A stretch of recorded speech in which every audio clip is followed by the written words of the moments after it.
আরে তোকে এখন যেতে হবে আম বাগানে। তুই না জল তুলি কাজের বেলায় সব ভুলিয়ে গেল, আমার সব মনে পড়ে গেছে। যাক বাবা, তাও তো সব মনে পড়েছে। হ্যাঁ মনে পড়ে গেছে।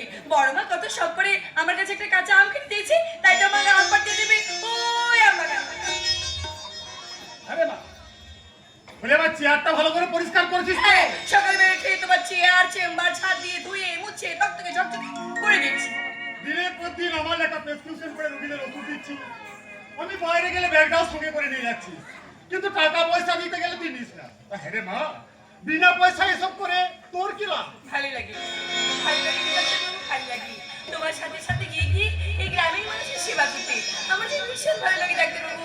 তাছাড়া ডাক্তারবাবু এই মানুষের সেবা করতো মানুষের ধর্ম। ঠিক বলেছিস, তুই একেবারে ঠিক কথা বলেছিস, কিন্তু মারে তুই কি জানিস না এই যুগে কজন মানুষ আর নিঃস্বার্থ সেবা করে? যারা করে না তারা ভুল করে। আমি বা জেনে শুনে সে ভুলটা কেন করতে যাবো ডাক্তারবাবু? হয়েছে মা, হয়েছে। হ্যাঁ রে, ওই তার খবর কার কথা বলছো ডাক্তারবাবু? যার জন্য দিন রাত তুই শুধু স্বপ্ন দেখে যাস, যার নাম শুনলে লজ্জায় তোর মুখটা রাঙা হয়ে যায়। না ডাক্তারবাবু, তুমি না সত্যি বাবা।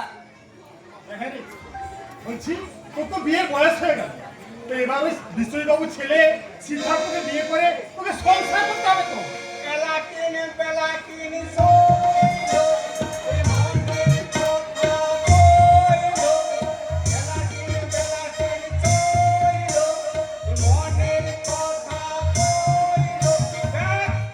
একদম ঠিক কথা বলেছো ডাক্তারবা।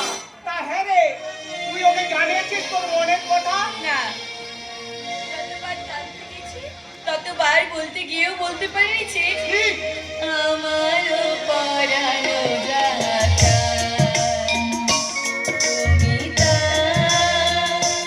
তুমি তাই আমারও পরানো যাতা তোমা ছাড়া আর জগতে মোর কেহ নাই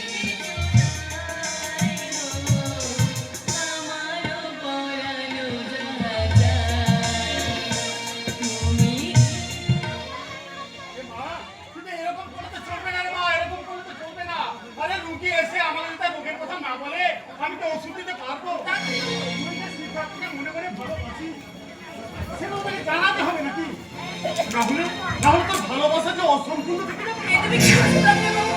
কত প্রেম মাঝে ঠিক পেয়ে যায়, কত ফুল না ফুটেই ঝরে যায়, তার খবর রাখে। বলো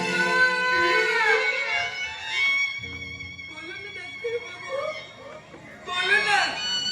ওই ব্যর্থ প্রেমের ব্যাকুলতা সহ্য করতে পারবো না গো ডাক্তারবাবু। আমি যে চোখ বুঝতে স্বপ্ন দেখি আমার সিদ্ধার্থ দেওয়া এক চিন্তা সিঁদুর আমার সিঁথিতে, আমি যে চোখ বুঝতে স্বপ্ন দেখি আমার সিদ্ধার্থ দেওয়া শাখা বলো আমার হাতে, আমি সে আমার সিদ্ধার্থকে সঙ্গে নিয়ে ছোট্ট একটা করে ঘর করে আমি যে সংসার পাতে চাই গো ডাক্তারবাবু, আমি যে সংসার পাতে চাই। সেই জন্যই তো আমার বড় ভয় হয় রে মা, হঠাৎ যদি এই নীল আকাশে একটা কালো মেঘ এসে বাজ ফেলে দেয়,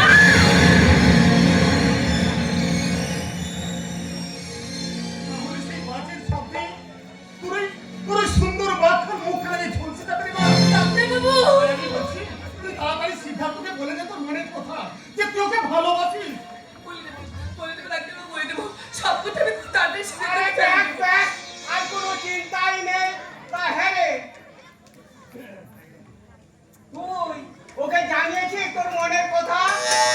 আমি থাকতে তোকে বিয়ের ব্যাপারে কিছু ভাবতে হবে না, আমি নিজে হাতে তোর বিয়ের সমস্ত আয়োজন করে দেব, কোনো কিছুর অভাব রাখবো না। এই সিধু রাজি হলে আমার ঠাকুর মন্দিরে গিয়ে ঠাকুর মশাইকে ধরে আনতে হবে, ধরে এনে হয়ে গেছে। তারপর এই পাঁজি দেখে একটা লগ্ন ঠিক করতে হবে, ধরে এনে হয়ে যাবে। এরপর কেনাকাটা।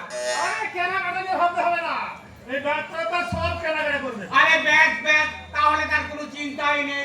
এই বরের পরনে ধুতি পাঞ্জাবি আর চুলের বেনারসি আংটি ঘড়ি বোতাম ধরে নে হয়ে গেছে। এরপর ডাক্তারদা এই পুজো সজ্জার খাটটা না একটু শক্ত পক্ত দিয়ে কিনতে হবে। কেন রে? তা না হলে ও যা দোষী মেয়ে রে বাবা।